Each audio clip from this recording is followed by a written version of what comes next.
T'as vu le vote du budget? Non mais pourquoi dès qu'on est de gauche on a les dents pourries là? T'as vu le T'es dernier... trop jeune pour parler de ça là, retourne à l'école. T'as vu cette étude sur la montée du masculinisme en France? Non mais hello, il y a ton sextoy qui dépasse de la robe là.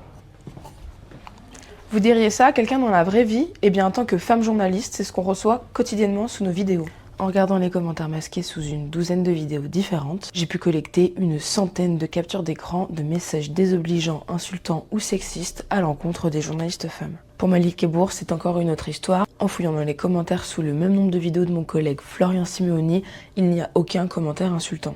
Sous nos vidéos incarnées par des femmes, nous sommes réduites à notre physique, à nos défauts ou à notre désirabilité. Notre jeunesse est une double tare et il y a toujours quelqu'un pour nous dire de fermer notre gueule.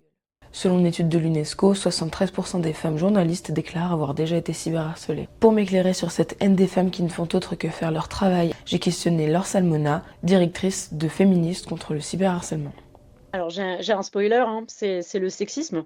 Internet, les réseaux sociaux, ce sont des reflets de la société. Donc on va y retrouver toutes les discriminations, sauf qu'elles vont être amplifiées en plus par le fonctionnement même de ces plateformes numériques. Donc rien n'est pensé pour la sécurité des femmes et elles sont visées de façon disproportionnée. Et en plus, on a des algorithmes de recommandation qui vont, dès qu'ils sentent qu'un contenu est vu, commenté, qu'il suscite de l'engagement, vont pousser ce contenu. Finalement, les contenus sur lesquels il y a en commentaire un cyberharcèlement vont être encore plus poussés que les autres. Le but, c'est quand même l'intimidation. L'intimidation pour faire taire. Il y a vraiment un enjeu à rétrécir l'espace d'expression et la liberté d'expression des femmes, des groupes minorés, parce que justement, Internet, c'est un espace qui a permis à des personnes qui jusque-là n'étaient pas forcément légitimes à prendre de l'espace dans le débat public ou à s'exprimer en ligne, qui ont pris la parole pour réclamer éventuellement plus de droits, dénoncer les violences qu'ils ou elles subissaient.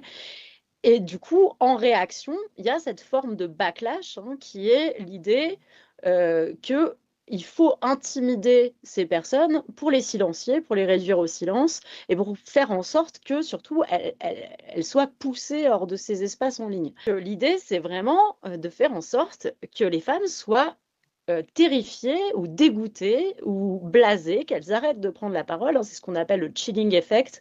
Donc le fait que finalement les femmes vont de plus en plus s'autocensurer parce qu'elles sont fatiguées de subir ces violences. On voit bien aussi une journaliste comme Salomé Saké qui montre les messages qu'elle reçoit et à quel point finalement c'est dur de tenir et de continuer à évoluer dans ces espaces quand on reçoit un tel déferlement de haine. Selon vous, pourquoi les gens n'ont plus du tout de honte à être violents en leur nom propre? Il y a plusieurs facteurs. Il y a l'impunité sociale, sociale et pénale. Il y a des études qui montrent que, en fait, prendre la parole soit en son nom propre, soit sous un pseudo connu du public pour harceler des femmes, en fait, souvent, c'est valorisant pour certains hommes. Puis, il y a le fait on est de l'autre côté d'un écran, donc on ne va pas avoir d'empathie pour la personne, on ne va pas voir sa réaction immédiatement. Mais surtout, ce qui permet ce type de violence, c'est la déshumanisation. Et là, on en revient au sexisme, au racisme, etc. Et il y a vraiment cette culture où on a l'impression que, en fait, pour exister en ligne, prendre la parole en ligne, tout simplement être une femme en ligne, en fait, il faut supporter ce type de violence et que c'est presque un passage obligé.